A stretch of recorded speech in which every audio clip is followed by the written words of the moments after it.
Business. Today, the Republican House majority brought to the floor a resolution honoring, quote, honoring the life and legacy of Charlie Kirk.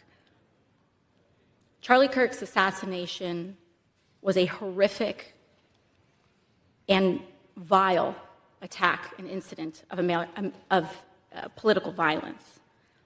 And condemning the depravity of Kirk's brutal murder is a straightforward matter, one that is especially important to help stabilize an increasingly unsafe and volatile political environment where everyday people feel more at risk.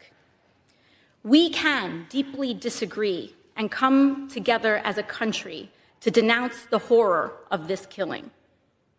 And it is not a license for the abuse of power and whitewashing of American history. Today's resolution only underscores the majority's recklessness by choosing to author this condemnation and honoring on a purely partisan basis, instead of uniting Congress in this tragedy with one of the many bipartisan options to condemn political violence and Kirk's murder, as we did with the late Melissa Hortman. Instead, the majority proceeded with a resolution that brings great pain to the millions of Americans who endured segregation, Jim Crow, and the legacy of bigotry today. We should be clear about who Charlie Kirk was. A man who believed that the Civil Rights Act that granted Black Americans the right to vote was a mistake, who after the violent attack on Paul Pelosi claimed that, quote, some amazing patriot, unquote, should bail out his brutal assailant, and accused Jews of controlling, quote, not just the colleges, it's the nonprofits, it's the movies, it's Hollywood, it's all of it, unquote.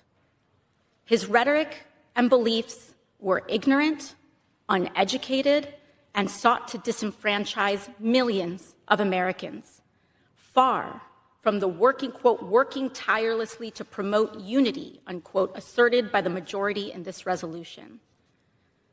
It is equally important that Congress does unite to reject the government's attempt to weaponize this moment into an all-out assault on free speech across the country, all in the name of Charlie Kirk.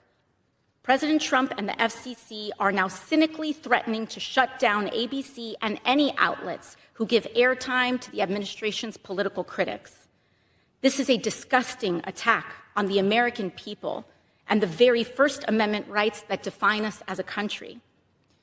It is also the ABC Corporation's responsibility to refuse to embolden and participate in this corruption and escalation of censorship. We continue to pray for Mr. Kirk's family and loved ones in the wake of this terrible act. I am thinking especially of his children and his wife, whose grief cannot be measured.